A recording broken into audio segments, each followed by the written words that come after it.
horrified by the anti-Semitic terrorist attack at a synagogue on the holiest day in the Jewish calendar. My prayers are with the victims and the families of all of those who are murdered here today. I want to thank the police and all of the emergency services for the speed of their response and also for their considerable bravery. The government has stepped up security at synagogues across the whole of the country, and we will do whatever is required to keep our Jewish community safe. I know that there are many questions that are still to be answered, and rest assured they will be answered as quickly as possible. It will just take a little time for us to establish exactly what has happened here, but we will share more information as soon as we are able to. What I do want to say is to those who seek to divide us, they will fail. Thank you.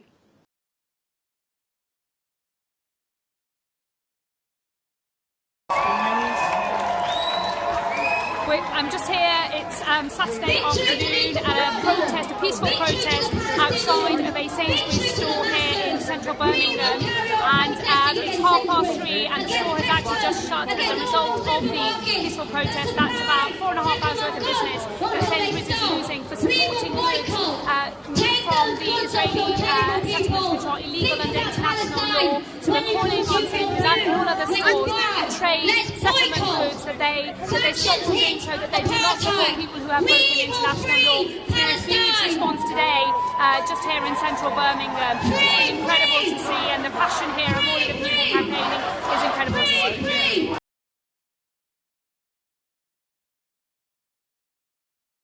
Attacker has been named as Jihad al-Shami. That obviously has been translated to Struggle of the Syrian. What do the authorities take from that name?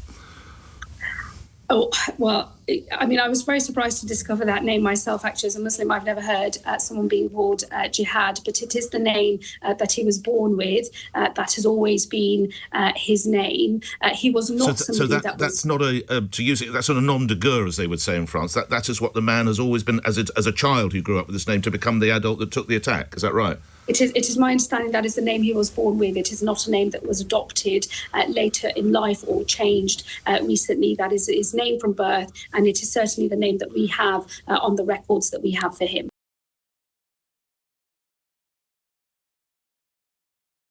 Do you think Nigel Farage is racist?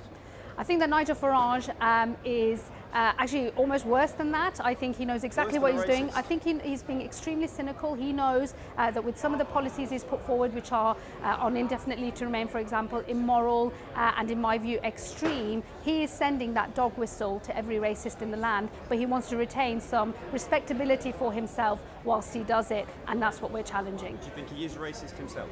Look, it's for Nigel Farage to explain who and what he is. I'm saying I can see that behaviour. No, I can see. No, I can see the behaviour that he's indulging in, and I'm calling it out. Islam, my own religion, like a lot of practicing Muslims, my faith is the most important thing in my life. It is the absolute driver of everything that I do. I feel a very strong calling of my own conscience, and my conscience calls me to God. That is how. So many of the MPs, particularly on the government benches, had to stand up and say, I have received many emails from my constituents about this issue. So please keep up the pressure on your members of parliament. Go to their advice surgeries, take 20 people with you and ask them to justify their views on Palestine and on Gaza. And if they say they support Gaza and support the plight of the Palestinians, ask them to evidence it and to take some action to show solidarity. That's how we can make a difference, because Israel's actions, its killing of children, its bombing of schools and hospitals, must be condemned without equivocation. We know what they've done is wrong. If David Cameron fails to speak out, that is a moral outrage. He may stay silent, but we will never stay silent. So let out an almighty roar and tell this government we will not stay silent until the Palestinians are free!